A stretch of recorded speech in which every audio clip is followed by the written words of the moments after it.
अस्सलाम वालेकुम, मैं हूं लतीफ़ रहमानी और आज हम देखेंगे जी second part PPSC psychology paper 2020।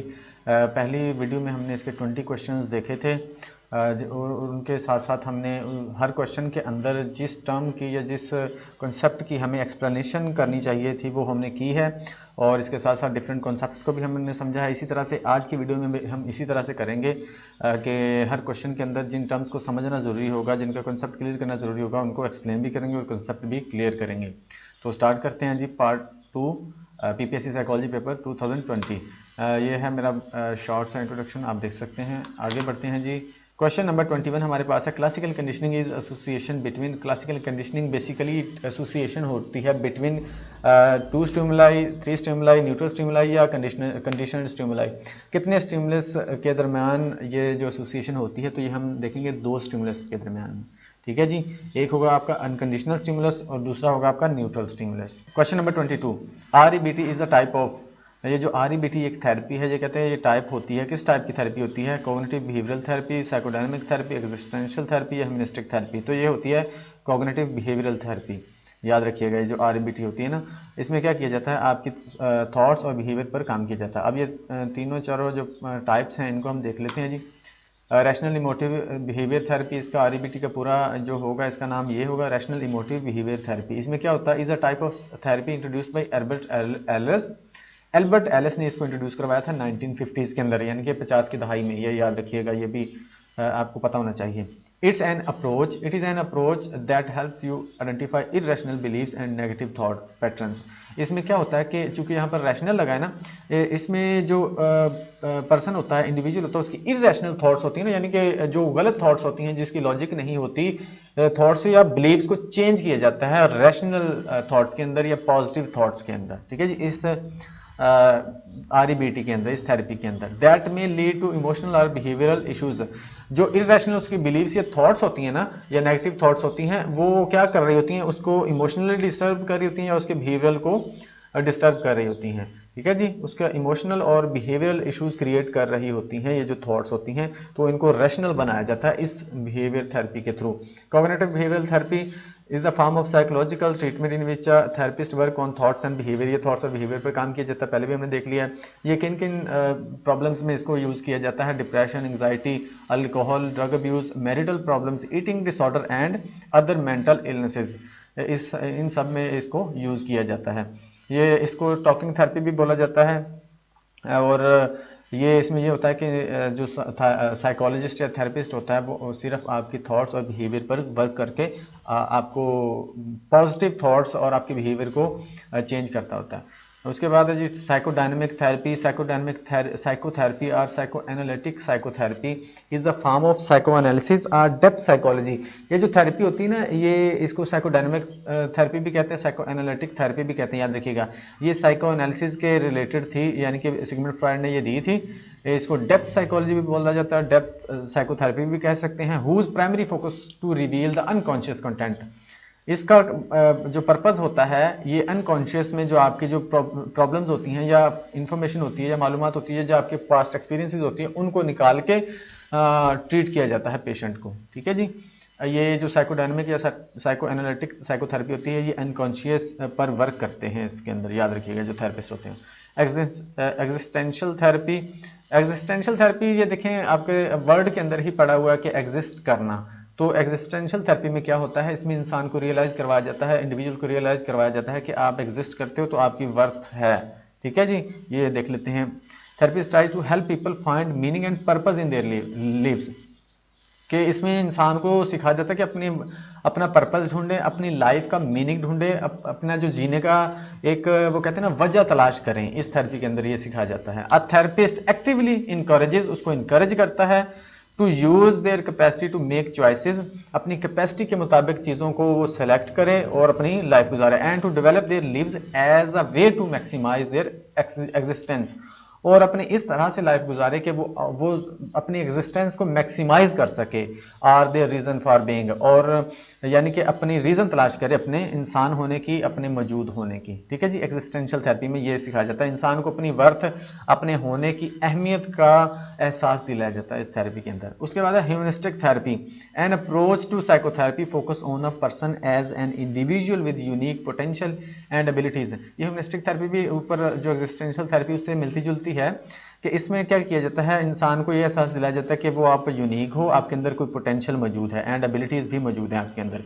ठीक है जी, इस थेरेपी के अंदर, ह्यूमनिस्टिक थेरेपी के अंदर इंसान को उसकी यूनिकनेस की तरफ लेके जाया जाता है और उसके पोटेंशियल को रियलाइज़ करवाया जाता है और एबिलिटीज़ को रियलाइज़ करवाया जाता है। Major concept is self actualisation. इसका जो कॉन्सेप्ट होता है ह्यूमनिस्टिक साइकोलॉजी या ह्यूमनिस्टिक थेरेपी का, इसमें सेल्फ एक्चुअलाइजेशन की तरफ लेके जाया जाता है कि आपके अंदर आपका जो ज़िंदगी है उसका कोई पर्पज़ है, उस पर्पज़ को तलाश कर लें, आपको लाइफ गुजारने का मज़ा आएगा, आप ज़िंदगी को इंजॉय करेंगे। उस पर्पज़ को अगर आप तलाश करेंगे, उस पर्पज़ को पूरा करने की तरफ आप एफर्ट करेंगे तो आपको ज़िंदगी गुजारने का मज़ा आएगा। ठीक है जी, ये थी कुछ थेरेपीज़, तो इनको जहन में रखिएगा। आगे बढ़ते हैं जी। Question number 23, concept of intelligence is closely related to.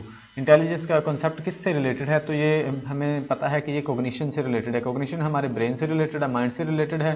ठीक है जी, तो ये जो होगी इंटेलिजेंस भी हमारी कोग्निशन से रिलेटेड होगी। हम इंटेलिजेंस के मुताबिक ही कोग्निशन हमारी काम कर रही होती है। ठीक है, याद रखिएगा। Which of these are perceptual stimuli, कौन सी स्टिमुलाई परसेप्चुअल हैं जिनको परसीव किया जा सकता है? वो डिस्टेंस और प्रॉक्सिमल स्टिमुलाई, याद रखिएगा। डिस्टेंस एंड प्रॉक्सिमल स्टिमुलाई, ये हमारा ऑप्शन ए ठीक होगा। इन्वायरमेंटल स्टिमुलाई ये होता है कि अगर इन्वायरमेंट में कुछ हो रहा है तो उसके अंदर उसके पीछे वजह क्या है। ठीक है जी, इन्वायरमेंटल स्टिमुलाई। वेग स्टिमुलाई वो होता है कि जो हमें नज़र नहीं आ रहा होता है। तो ठीक है, इसको भी बाज़ दफ़ा देखना, परसीव करना मुश्किल होता है, और इसको तो बिल्कुल ही मुश्किल होता है क्योंकि ये नज़र नहीं आ रहा होता। तो इसका जो राइट आंसर होगा वो होगा ऑप्शन ए। हाँ जी, कोग्निशन क्या होती है, परसेप्शन, इमोशन और एक्सपीरियंस क्या होता है, इसको भी शॉर्टली देख लेते हैं। द मेंटल एक्शन और प्रोसेस ऑफ एक्वायरिंग नॉलेज, आपका जो मेंटल प्रोसेस होता है जिसके थ्रू आप नॉलेज को एक्वायर करते हो, हासिल करते हो। एंड अंडरस्टैंड, और चीज़ों को समझते हो, किसके through? Through thought, experience and others and senses. अपनी थॉट, एक्सपीरियंस और सेंसेस के थ्रू चीज़ों को समझते हो, ये आपकी कोग्निशन होती है। ठीक है, ये आपका मेंटल प्रोसेस होता है, जहन में रखिएगा। उसके बाद है जी perception, the ability to see, hear और become aware of something through the senses. Senses के थ्रू चीज़ों से अवेयर होना, उनके बारे में जानना, समझना या देख लेना या सुन लेना, इसको परसेप्शन कहते हैं। ठीक है, ये सेंसेस के थ्रू होती है। Emotion, a strong feeling driving from one's circumstances, ये फीलिंग होती है जो आपके सर्कमस्टांसेस से डेवलप होती है, मूड से डेवलप होती है, और रिलेशनशिप विद अदर्स, या दूसरों के साथ रिलेशनशिप की वजह से डेवलप होते हैं इमोशंस, फीलिंग्स होती हैं, याद रखिएगा। Experience, practical contact with and observation of facts और इवेंट्स, आपका किसी चीज़ के साथ प्रैक्टिकली कॉन्टैक्ट हो रहा है, प्रैक्टिकली आप इन्वॉल्व हो रहे हैं, वो आपका एक्सपीरियंस होगा। या फिर आप चीज़ों को ऑब्जर्व कर रहे हैं, ठीक है, चीज़ों को, फैक्ट्स को या इवेंट्स को ऑब्जर्व कर रहे हैं, तो वो आपका एक्सपीरियंस होता है, याद रखिएगा। प्रैक्टिकली अगर आप इन्वॉल्व हैं तो भी आपका एक्सपीरियंस, अगर आप ऑब्जर्व कर रहे हैं तो भी वो आपका एक्सपीरियंस होगा। Question number 25, interaction between more than two groups is measured by. जो इंटरेक्शन है, यानी कि डिफरेंस अगर हमने फाइंड करना है या इंटरेक्टिव जो रिलेशन है वो फाइंड करना है, तो कौन सा टेस्ट इनमें से यूज़ करेंगे? याद रखिएगा, 2 से ज़्यादा टेस्ट होंगे तो अनोवा यूज़ होगा। ठीक है जी, एनालिसिस ऑफ वेरिएंस, इसका जो पूरा नाम है वो है एनालिसिस ऑफ वेरिएंस, इसको अनोवा कहते हैं। 2 से ज़्यादा ग्रुप्स होंगे तो हम अनोवा यूज़ करेंगे, 2 होंगे तो हम टी टेस्ट यूज़ करेंगे। इन जो चारों को भी हम देखते हैं ये क्या होते हैं, पहले इस क्वेश्चन को पढ़ लेते हैं। Which research method is used in educational psychology, educational psychology के अंदर कौन सा तरीका इस्तेमाल किया जाता है? तो एक्सपेरिमेंटल रिसर्च का तरीका यूज़ किया जाता है, याद रखिएगा। एक्सपेरिमेंटल रिसर्च यूज़ की जाती है एजुकेशनल साइकोलॉजी के अंदर। अच्छा जी, अब हम ऊपर वाले जो 4 टेस्ट हैं इनको पढ़ लेते हैं, ये क्या है shortly. T test is used for calculating the difference between means of 2 groups. जब 2 ग्रुप्स की बात आएगी तो आप टी टेस्ट को यूज़ करते हो। When sample size is small, जब सैम्पल साइज स्मॉल होगा यानी कि लेस देन 30 होगा, जब सैम्पल साइज आपका लेस देन 30 होगा तो आप टी टेस्ट यूज़ करोगे। And population standard deviation is not available, और पॉपुलेशन का जो स्टैंडर्ड डेविएशन है वो मालूम नहीं है आपको, तो फिर आप टी टेस्ट यूज़ करते हो। आगे आ जाते हैं जी टेस्ट, इससे मिलता जुलता है। जी test is used for calculating the difference between 2 groups, ये भी 2 ग्रुप्स के दरमियान डिफरेंस को मालूम करता है, लेकिन जब सैम्पल साइज बड़ा होगा यानी कि 30 से अबव होगा और जो डेविएशन या वेरिएंस अवेलेबल होगा पॉपुलेशन का, ठीक है जी। टी टेस्ट अवेलेबल नहीं होगा और सैंपल साइज स्मॉल होगा। जो जी टेस्ट है सैंपल साइज बड़ा होगा और स्टैंडर्ड डेविएशन या वेरिएंस मौजूद होगा, मालूम होगा, ठीक है जी, याद रखिएगा। उसके बाद यहाँ पर एक और चीज़ है, ये बाज़ दफ़ा स्टैंडर्ड डेविएशन दिया गया होगा, बाज़ दफ़ा वेरिएंस दिया गया होगा, याद रखिएगा। जब स्टैंडर्ड डेविएशन हमें मालूम होता है तो हम वेरिएंस को मालूम कर सकते हैं उसका स्क्वायर रूट लेके, जज़र लेके। मुझे अभी एग्जैक्ट मेरे जहन से निकल गया, यानी कि अगर एक चीज़ इनमें से मालूम होगी तो उसका स्क्वायर रूट लेके हम दूसरा फाइंड कर सकते हैं। तो अगर स्टैंडर्ड डेविएशन दिया गया फिर भी ठीक है, कन्फ्यूजन नहीं होना। अगर वेरिएंस दिया गया तो फिर भी ठीक है, ठीक है जी। दोनों में से कोई एक दिया गया या दोनों दिए गए तो कंफ्यूज नहीं होना, क्योंकि अगर स्टैंडर्ड डेविएशन हमें मालूम होगा तो हम वेरिएंस मालूम कर सकते हैं उसका स्क्वायर रूट लेके। ये स्टैंडर्ड डेविएशन के ऊपर ही है आई थिंक, ठीक है जी। तो इसको आप चेक कर लीजिएगा। उसके बाद जी chi square test is a statistical test used to compare observed results with expected results. वो कहता है कि ये काई स्क्वायर क्या होता है, ये टेस्ट होता है जब यूज किया, कब यूज किया जाता है, compare observed result with expected result, जिसमें क्या किया जाता है, कंपेयर किया जाता है उन रिजल्ट्स को जो हम ऑब्जर्व करते हैं, किन के साथ, उन रिजल्ट्स के साथ जो हम एक्सपेक्ट कर रहे थे रिजल्ट, ठीक है जी। फर्ज करो आप एक्सपेक्ट कर रहे थे कि इसका जो रिजल्ट आएगा वो 10 आएगा, लेकिन आपका रिजल्ट आ गया है 8, तो इन दोनों को कंपेयर करेंगे कितना डिफरेंस है, ठीक है जी।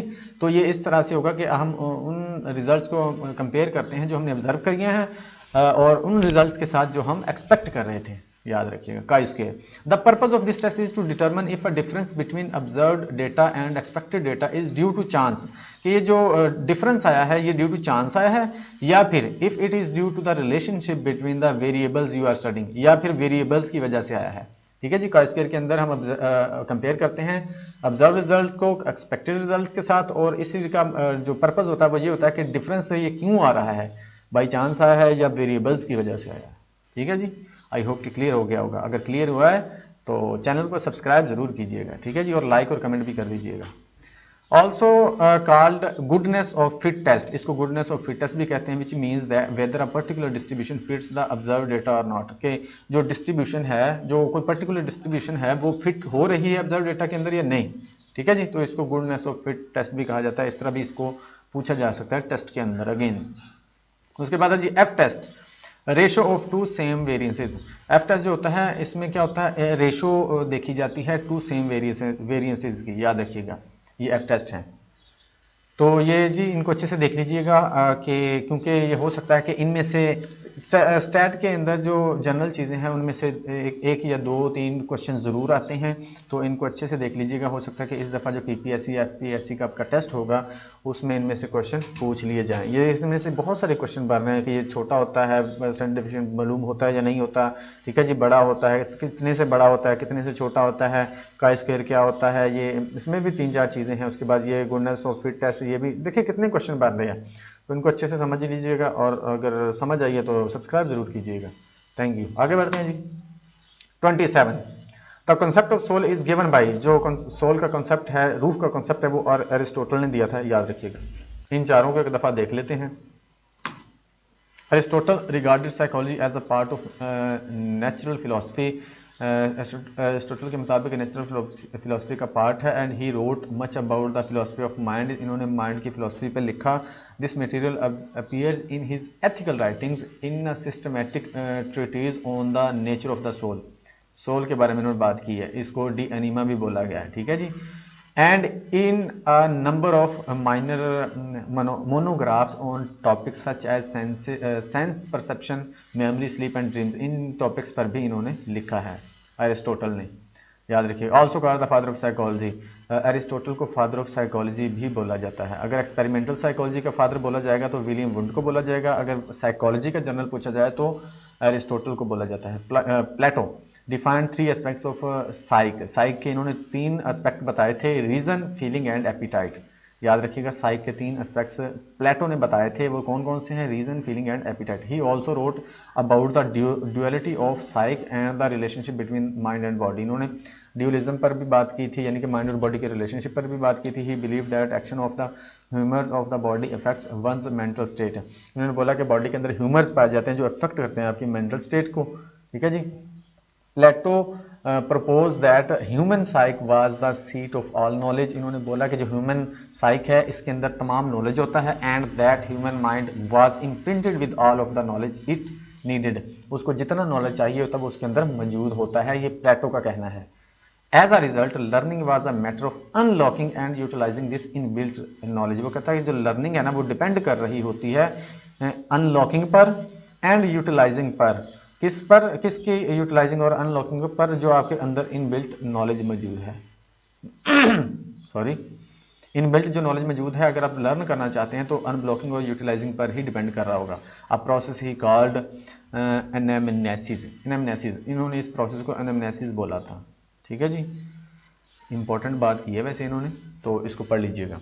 Socrates most important contribution to western philosophy was his technique for arguing. इनकी जो सोक्रेट टेक्निक बोला जाता है और फॉर आर्गुइंग टेक्निक भी बोला जाता है, ठीक है, known as the Socratic technique, इसको सोक्रेटिक टेक्निक भी बोला जाता है, which he applied to many things such as truth and justice. इन्होंने बहुत सी चीज़ों पर अप्लाई किया जैसे कि ट्रूथ एंड जस्टिस। अब ये सोक्रेटिक मेथड या टेक्निक क्या होती है इसको देख लेते हैं। Involves a shared dialogue between teacher and students, यानी कि इसमें ये होता है कि टीचर एक क्वेश्चन पूछता है, उसके बाद फिर स्टूडेंट्स आंसर करते हैं और पार्टिसिपेट करते हैं चीज़ों में। ठीक है जी, इसको सोक्रेटिक मेथड या सोक्रेटिक टेक्निक भी बोला जाता है, याद रखिएगा। Students actively engage by asking question of their own, the discussion goes back and fourth, यानी कि इस तरह डिस्कशन चलती चली जाती है। हाँ जी, सेकंड क्वेश्चन था the inability to produce and comprehend language. जो inability to produce and comprehend language ये क्या कहलाएगा? ये होगा अफेजिया। ऑप्शन ए हमारे पास करेक्ट होगा, अफेजिया। ये भी टर्म्स हैं कुछ, इनको भी देख लेते हैं। डिस्फेजिया, डिस्फेजिया और डिसआर्थरिया। ठीक है जी, इनको देख लेते हैं। Aphasia is a language disorder caused by damage in specific area of the brain. अगर स्पेसिफिक एरिया जो कि कंट्रोल करता है लैंग्वेज एक्सप्रेशन और कंप्रीहेंशन को, अगर उसमें प्रॉब्लम आ जाए तो उसको अफेजिया बोलते हैं। ठीक है जी, कंप्रीहेंशन और एक्सप्रेशन की बात। Aphasia leaves a person unable to communicate effectively with others. जब एक दूसरे के साथ कम्युनिकेशन की बात आ जाए या कम्युनिकेशन की प्रॉब्लम्स की बात आ जाएगी तो अफेजिया की बात आएगी, याद रखिएगा। Many people have aphasia as a result of stroke. Stroke की वजह से बहुत से लोगों को अफेजिया होता है। स्ट्रोक का मतलब, स्ट्रोक किस वजह से होता है? स्ट्रोक उस वक्त होता है जब आपके ब्रेन को ब्लड की सप्लाई बंद हो जाती है, ठीक है, या जो ब्लड वेसल होती है वो फट जाती है, तो उस वक्त स्ट्रोक होता है, याद रखिएगा। उसके बाद लैंग्वेज कंप्रीहेंशन, इसका क्या मतलब होता है? Is the ability to understand the different elements of spoken और रिटन लैंग्वेज। डिफरेंट जो एलिमेंट्स है, कंपोनेंट्स है लैंग्वेज के, उनको समझना, like the meaning of words and how words are put together to form sentences, इसको कंप्रीहेंशन बोलेंगे। यानी कि उनको समझना, समझकर एक वर्ड बना लेना, डिफरेंट चीज़ों को इकट्ठा करके एक मीनिंग बना के आप बोल देना, इसको कंप्रीहेंशन बोलेंगे। ठीक है जी। उसके बाद है जी aphasia is the medical term for full loss of language. Aphasia का मतलब होगा कि फुल लॉस ऑफ लैंग्वेज, जबकि डिसफेजिया का मतलब होगा पार्शियल लॉस ऑफ लैंग्वेज। अगर फुल लॉस ऑफ लैंग्वेज की बात आएगी तो अफेजिया, अगर पार्शियल की बात आएगी तो डिसफेजिया। लेकिन आप आजकल कहते हैं कि कॉमनली यूज़ किया जाता है अफेजिया को ही दोनों कंडीशंस के लिए। ठीक है जी, इस चीज़ को ध्यान में रखिएगा कि अफेजिया को दोनों कंडीशंस के लिए आजकल यूज़ किया जाता है। उसके बाद डिसफेजिया। डिसफेजिया क्या होता है? इज अ डिफिकल्टी स्वेलिंग, चीज़ों को स्वेल करना, यानी कि निगलना, उसमें मुश्किल आना, और वो डिसफेजिया कहलाता है। टेकिंग मोर टाइम और एफर्ट टू मूव फूड और liquid from your mouth to your stomach. ठीक है जी, मुंह से स्टमक के अंदर ले जाना, चीज़ों में प्रॉब्लम होना। डिसफेजिया कैन बी पेनफुल, ये पेनफुल होता है। In some cases swelling is impossible, बाज़ दफ़ा तो इम्पॉसिबल हो जाता है। उसके बाद dysarthria is a motor speech disorder in which the muscles that are use to produce speech are damaged. वो मसल जो स्पीच को प्रोड्यूस करते हैं वो डैमेज हो जाते हैं, या पैरालाइज हो जाते हैं, या फिर वीक हो जाते हैं। ठीक है जी, डिसआर्थरिया के अंदर the person with dysarthria can not control their tongue और voice box and may slur words. वो कंट्रोल खो देता है चीज़ों के ऊपर। ठीक है जी, इसका इसमें जो होता है इन्वॉल्व। तो आगे बढ़ते हैं जी। 29 frontal lobe controls. Frontal lobe control करता है higher order thinking and executive functions, sensory information of vision, hearing, speech या नॉलेज। तो ये होगा जी हमारे पास ऑप्शन ए है, ये होगा हायर ऑर्डर थिंकिंग। जीन पियाजे फोकस ऑन चिल्ड्रन, इन्होंने चिल्ड्रन पर फोकस किया था। जीन पियाजे ने चिल्ड्रन पर ज़्यादा बात की थी, चिल्ड्रन की जो कॉग्निटिव डेवलपमेंट होती है उन पर बात की थी, याद रखिएगा। ये जो हायर फ्रंटल लोब है इसको देख लेते हैं। फ्रंटल लोब कंट्रोल क्या है जी? The largest lobe of the cerebral cortex are the frontal lobes. जो फ्रंटल लोब है वो लार्जेस्ट पार्ट होता है ब्रेन का। They're are located at the front of the brain behind the forehead. अब हम हमारी जो फोरहेड यानी कि जो माथा होता है उसके पीछे ये मौजूद होता है, फ्रंट पे मौजूद होता है, ठीक है जी। फ्रंटल लोब इज, इसीलिए इसको फ्रंटल लोब भी बोला जाता है क्योंकि ये फ्रंट पे मौजूद होता है। Is important for higher cognitive functions. Higher cognitive functions को ये कंट्रोल करता है। कंट्रोल ऑफ वॉलंटरी मूवमेंट और एक्टिविटी, हम जो जानबूझ के या सोच समझ के काम कर रहे होते हैं, मूवमेंट्स कर रहे होते हैं, उनको भी यही कंट्रोल करता है। हायर कॉग्निटिव फंक्शंस कौन से होते हैं? Decision making, conscious thought, problem solving and attention. ये हायर कॉग्निटिव फंक्शंस होते हैं जिसमें लॉजिक और रीजन की बात होती है, जिसमें कॉमन सेंस चाहिए होती है, जिसमें इंटेलिजेंस चाहिए होती है, ठीक है जी। तो ये हायर कॉग्निटिव फंक्शंस होते हैं। आगे बढ़ते हैं जी। 31 pathology is concerned with. Pathology किससे रिलेटेड है, किससे कंसर्न्ड है? तो ये मेंटल इलनेस है। पैथोलॉजी क्या होती है बेसिकली? इसमें क्या होता है? डायग्नोसिस किया जाता है मेंटल इलनेसेस का। उसके बाद ह्यूमनिस्टिक थेरेपी फोकस ऑन। जो ह्यूमनिस्टिक थेरेपी ये किस पर फोकस करती है? ये करती है जी ह्यूमन पोटेंशियल पर। ह्यूमन पोटेंशियल पर फोकस करती है। हमने पीछे भी पढ़ लिया था जो ह्यूमनिस्टिक थेरेपी किस पर फोकस करती है? ह्यूमनिस्टिक पोटेंशियल, ह्यूमन पोटेंशियल पर, उसकी यूनिकनेस पर, उसकी एबिलिटीज़ पर। ये किसने दी थी? कार्ल रोजर ने दी थी। जो ह्यूमनिस्टिक थेरेपी है 1950s में, यानी कि 50 की दहाई में कार्ल रोजर ने दी थी। उसके बाद नेक्स्ट है question 33, contribution of Sigmund Freud is in healthy psychology is. वो कहते हैं कि इन हेल्थ साइकोलॉजी के अंदर सिगमंड फ्रॉयड की कौन सी कंट्रीब्यूशन है? वो है जी अनकॉन्शियस इज वेरी इंपॉर्टेंट। इनका कहना था कि जो अनकॉन्शियस है, इनके मुताबिक साइकोएनालिसिस या साइकोएनालिटिक थेरेपी के मुताबिक जो अनकॉन्शियस है बहुत इंपॉर्टेंट है। अगर आप प्रॉब्लम्स का सोल्यूशन देखना चाहते हो तो पर्सन के अनकॉन्शियस को देखो, उसके अनकॉन्शियस को फरोल दो, ठीक है, जिसको खोल दो, उसमें से मालूमात ले लो, तो आपको बहुत से कहते हैं जी सोल्यूशन मिल जाएंगे। उसके बाद आगे बढ़ते हैं 34, theory of plant behaviour is based on. जो थ्योरी ऑफ प्लांट बिहेवियर है ये किस पर बेस करती है? थ्योरी ऑफ प्लांट बिहेवियर जो ऑप्शन बी है इस पर बेस्ड होती है, एटीट्यूड पर बेस्ड होती है, याद रखिएगा। जिस तरह का एटीट्यूड होगा उसी तरह का आप बिहेवियर शो करते हो, तो इसी पर बेस कर रही होती है। नेक्स्ट है सिगमंड फ्रॉयड के बारे में देख लेते हैं जी। One of Freud's most important contribution to the field of psychology was the development of theory and practice of psychoanalysis. Psychoanalysis ही इनका मेन काम था, याद रखिएगा। Some of the major tenets of psychoanalysis include the significance of the unconscious. इन्होंने unconscious को बहुत अहमियत दी थी। अर्ली सेक्सुअल डेवलपमेंट, इन्होंने सेक्सुअल डेवलपमेंट पर भी बहुत बात की, जिसकी वजह से इन पर काफ़ी तनकीद भी हुई थी। रिप्रेशन, ड्रीम्स, रिप्रेशन वो है जी हमारे पास डिफेंस मैकेनिज्म है, ठीक है। ड्रीम्स पर भी बात की इन्होंने, डेथ और लाइफ ड्राइव्स पर भी बात की थी, जिसको रोज और थैनाटोस बोला गया था। एंड ट्रांसफेरेंस, ये टेक्निक थी, ठीक है जी, थेरेपी की। ट्रांसफेरेंस, फ्री विल और ड्रीम इंटरप्रिटेशन, ठीक है जी, ये इनकी टर्म्स थी सारी। आगे बढ़ते हैं हमारे पास question number 35, traits have been described by. जो ट्रेड्स हैं ये किसने डिस्क्राइब की थी? ये जो ऑप्शन ए है हमारे पास एल्पर्ट, इसने डिस्क्राइब की थी, याद रखिएगा। जो ट्रेड्स हैं एल्पर्ट ने बयान की थी। इसने बहुत सारी ट्रेड्स बताई थी, बाद में फिर कम होते होते वो 16 रह गई थी, ठीक है जी। इसका भी मैंने बताया है पिछले पार्ट में, तो उसमें आप देख सकते हैं। उसके बाद हमारे पास reflex action is controlled by. जो रिफ्लेक्स एक्शन है ये कौन कंट्रोल करता है? ये स्पाइनल कोड कंट्रोल करती है, ठीक है जी। जब आपने कोई अचानक या सडन कोई काम करना होता है या रिएक्शन देना होता है तो उसको स्पाइनल कोड कंट्रोल करती है, याद रखिएगा। ये बाज़ दफ़ा कंफ्यूज हो जाते हैं कि ब्रेन हर चीज़ को कंट्रोल करता है, बिल्कुल करता है, लेकिन जो रिफ्लेक्स एक्शन होते हैं, जो हमने अचानक कुछ करना होता है, सडन कुछ करना होता है, तो वो स्पाइनल कोड के थ्रू हम कर रहे होते हैं, उसको कंट्रोल स्पाइनल कोड करती है, याद रखिएगा। अब ये जो ऊपर कुछ है हमारे पास नाम, इनको देख लेते हैं, और ये वाले नीचे वाले हमारे पास कुछ हैं, इनको देख लेते हैं।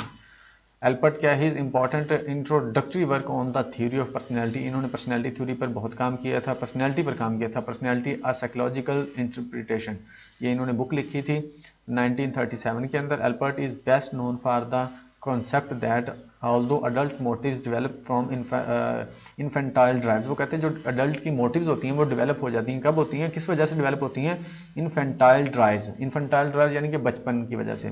दे become independent of both of them, they become independent of them. वो कहते हैं इंडिपेंडेंट हो जाते हैं। Allport called this concept functional autonomy. उन्होंने इस कॉन्सेप्ट को क्या बोला था? फंक्शनल ऑटोनॉमी बोला था।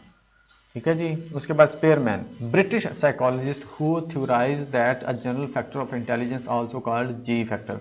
इन्होंने सबसे इनका जो ज़्यादा देखा जाने वाला या जानना जाने वाला काम है वो जी फैक्टर है। इन्होंने जी फैक्टर दिया था, is present in varying degrees in different human abilities. वो कहता है कि इन्होंने कहा था कि जी फैक्टर है, ये तमाम लोगों में पाया जाता है और डिफरेंट एबिलिटीज़ के साथ पाया जाता है।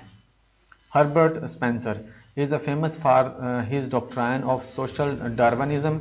ये डार्विन के जो थ्योरी है उसको ये मानते थे, उस हिसाब से इन्होंने सोशल डार्विनिज्म का डॉक्ट्राइन दिया था, which asserted that the principle of evolution के जो एवोल्यूशन के प्रिंसिपल्स हैं including natural selection apply to human societies, ये अप्लाई होते हैं ह्यूमन सोसाइटीज़ पर, सोशल क्लासेस पर and individual as well as to biological species developing over geologic time. यानी कि इन्होंने बताया था कि एवोल्यूशन किस तरह से होती है, इन्होंने सोसाइटी पर उसको अप्लाई कर दिया था, डिफरेंट सोसाइटी के जो डिफरेंट पार्ट्स होते हैं उन पर इन्होंने अप्लाई किया था हर्बर्ट स्पेंसर ने। ठीक है जी।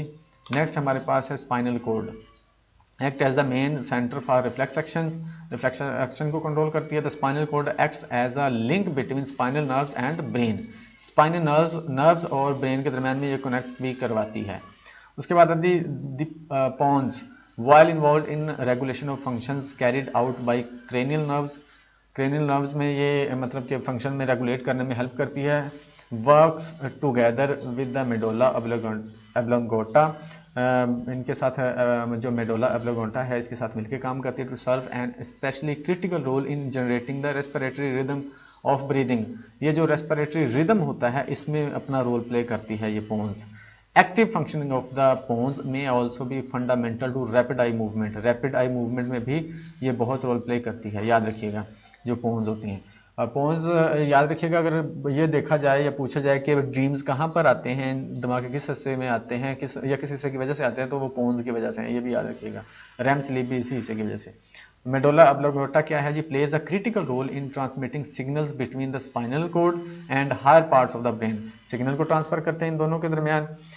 And is controlling autonomic activities, autonomic activities को भी कंट्रोल करते हैं। ऑटोनॉमिक जो खुद ब खुद हो रही होती हैं, फॉर एग्जांपल हार्ट बीट और रेस्पिरेशन, हमारी दिल की धड़कन और सांस का चलना ऑटोमेटिक है ना, तो ये मेडोला ऑब्लोंगेटा कर रहा होता है कंट्रोल।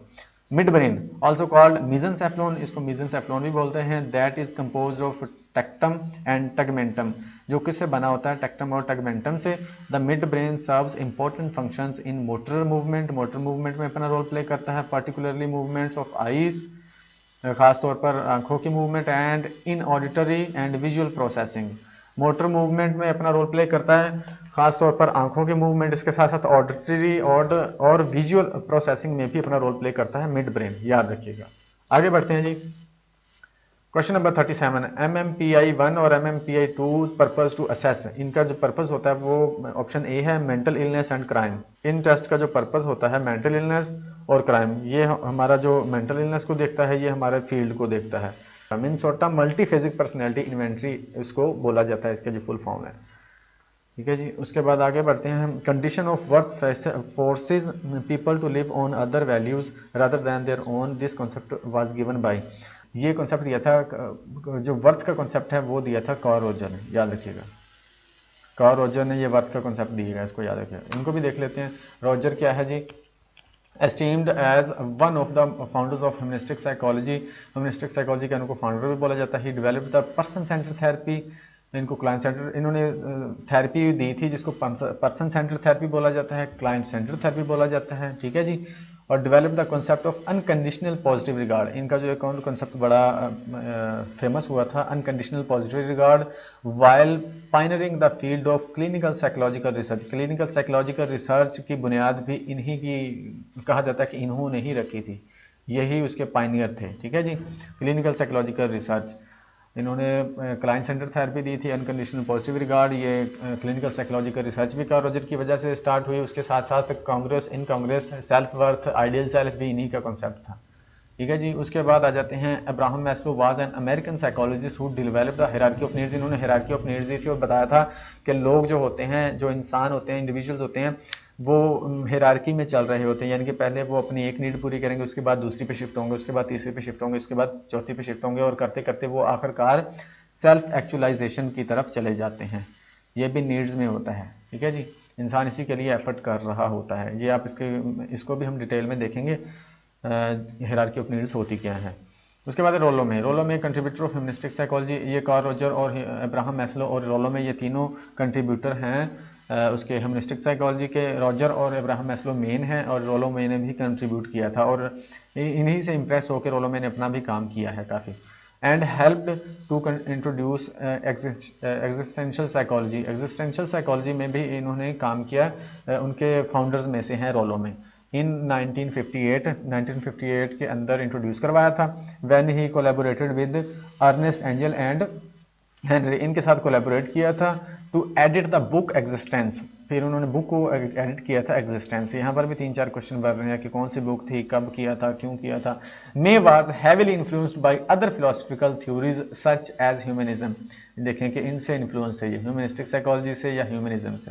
ठीक है जी, तो आई होप कि समझ आ गई होगी आपको। आगे बढ़ते हैं, question number 35। Phobias are learned through, phobias कैसे लर्न किए जाते हैं, कैसे सीखे जाते हैं, वो होता है क्लासिकल कंडीशनिंग से। ठीक है जी, ऑप्शन ए, क्लासिकल कंडीशनिंग के थ्रू फोबियाज सीखे जाते हैं।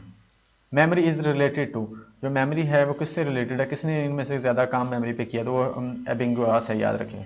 हरमन एबिंगुआस, जब भी मेमोरी की बात आएगी तो इसकी बात आएगी, इससे रिलेटेड है। इनको भी देख लेते हैं थोड़ा सा। हरमन एबिंगुआस कौन थे, was a German psychologist who pioneered the experimental study of memory. Basically memory पे जितना भी काम किया है, ज़्यादा काम इन्होंने ही किया हुआ है। And is known for his discovery of the forgetting curve, forgetting curve भी इनकी दरियाफ्त है। स्पेसिंग इफेक्ट भी इन्हीं की है। He was also first person to describe the learning curve भी इन्होंने ही दी थी। फॉरगेटिंग कर्व, लर्निंग कर्व और स्पेसिंग इफेक्ट भी इन्होंने ही दिए थे। इन्हीं के कॉन्सेप्ट थे, याद रखिएगा, हर्मर एबिंगुआस के। In 1960s, George Sperling performed experiments designed to demonstrate the existential of visual sensory memory. Visual sensory memory पर काम किया था इन्होंने 1960 के अंदर जॉर्ज स्पर्लिंग ने। He was also interested in exploring the capacity and duration of this type of memory. इसकी capacity और duration पर भी ये इंटरेस्ट लेते थे। In Sperling He showed a series of letters on a mirror टेकिस्टोस्कोप to participants. ये एक telescope type की एक टेकिस्टोस्कोप थी जो ये दिखाते थे। वो क्या थी, an instrument use for exposing objects to the eye for a very brief measured period of time, यानी कि ये चीज़ें दिखाती थी इंडिविजुअल को बहुत ही शॉर्ट पीरियड ऑफ टाइम के लिए। ठीक है जी, ये जो टेकिस्टोस्कोप होती थी। तो आई होप ये थे जी हमारे पास 20 क्वेश्चन। आई होप आपको समझ आ गई होगी, और अगर अच्छा लगा है तो वीडियो को ज़रूर लाइक कीजिएगा, कमेंट कीजिएगा और इसके साथ साथ सब्सक्राइब भी ज़रूर कीजिएगा। तो आज के लिए इतना ही, मिलते हैं नेक्स्ट पार्ट में, तब तक के लिए अल्लाह हाफिज़।